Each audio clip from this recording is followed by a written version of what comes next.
खुशामदीद नाजरीन, आप देख रहे हैं हिंदुस्तान डेली के लिए मुंबई से ब्यूरो रिपोर्ट। नाजरीन, इससे पहले की खबरों में आगे बढ़ें, आइए नजर डालते हैं आज की 3 बड़ी हेडलाइंस पर। सनातन पर अब डीएमके के राजा ने उगला जहर, एचआईवी और कुष्ठ रोग से की तुलना, बीजेपी ने किया पलटवार। राज्य में बड़ी ही धूमधाम से मनाया गया जन्माष्टमी का त्योहार। मुंबई में दही हांडी के दौरान 107 गोविंदा हुए घायल। G20 की अहम बैठक भारत में सज चुका है मंच। आज आएंगे बाइडन, दुनिया भर के शक्तिशाली देश के नेता जुटेंगे एक साथ। देखा नाज़रीन, ये थी अब तक की 3 बड़ी हेडलाइंस। आइए बढ़ते हैं अब खबरों की जानिब। सनातन धर्म को लेकर तमिलनाडु के सीएम स्टालिन के बेटे उदयनिधि के बयान पर विवाद अभी थमा ही नहीं, बस इस बीच उनकी ही पार्टी डीएमके के एक अन्य नेता ए राजा से भी सनातन के खिलाफ बिगड़े बोल सामने आए हैं। उन्होंने उदयनिधि के बयान का बचाव करते हुए कहा कि उन्होंने तो सनातन के खिलाफ फिर भी नरमी दिखाई है। सनातन की तुलना तो HIV A और कुष्ठ जैसी बीमारियों से होनी चाहिए। अब उनके इस बयान पर बवाल मचा हो गया है। उल्लेखनीय है कि डीएमके विपक्षी इंडिया गठबंधन का हिस्सा है और उसी की सभी मीटिंगों में MK स्टालिन भी शामिल हुए हैं। एक कार्यक्रम में पुडुचेरी में बोलते हुए ए राजा ने कहा कि अमित शाह होम मिनिस्टर इसीलिए बने क्योंकि हमने सनातन धर्म को खत्म किया।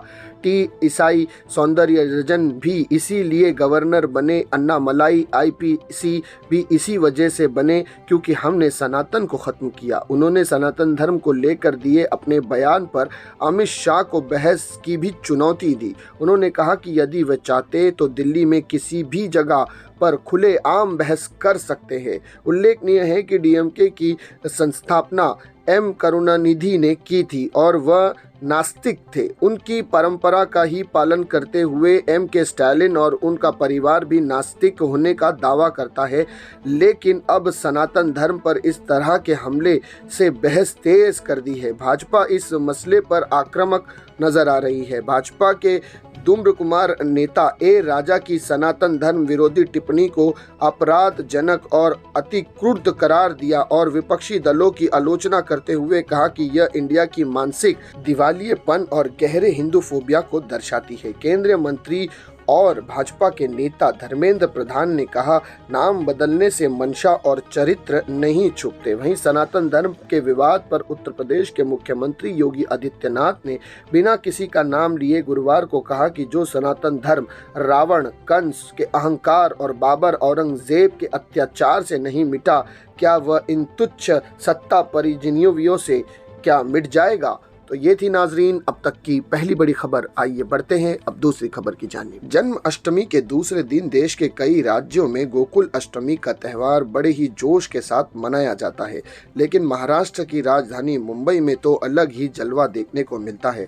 हर साल इस दिन कई लोग घायल हो जाते हैं। BMC द्वारा मिली जानकारी के अनुसार इस साल भी मानव पिरामिड बनाते समय रात 9 बजे तक 107 लोग घायल हो गए, जिनमें से 14 एडमिट हुए और 62 डिस्चार्ज हुए। 31 लोग ट्रीटमेंट ले रहे हैं।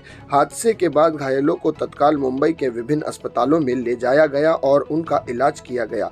जारी किए गए आंकड़ों के अनुसार केईम में सबसे ज्यादा घायलों की एडमिट किया गया, जिनका आंकड़ा 31 रहे, और दूसरे स्थान पर पोद्दार अस्पताल है जहां कुल 16 लोगों को एडमिट किया गया था। मुंबई में दही हांडी त्यौहार मनाने का एक अलग ही जोश होता है। इस त्यौहार में युवाओं का एक मानव पिरामिड बनाता है, जिसमें एक युवा एक युवती ऊपर ऊंचाई पर चढ़कर लटकी हुई हांडी को फोड़ता है, जिसमें दही होता है।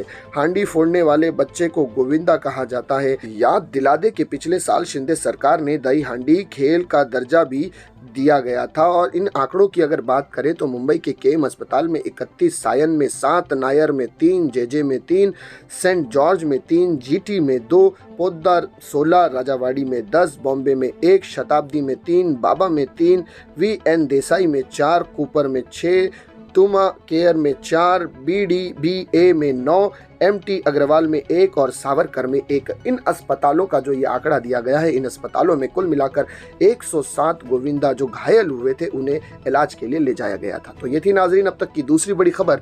आइए बढ़ते हैं अब आखिरी खबर की जानिब। G20 समिट के लिए भारत में मंच सज चुका है। 9 और 10 सितंबर को दिल्ली में दुनिया भर के शक्तिशाली देशों के नेता जुटेंगे।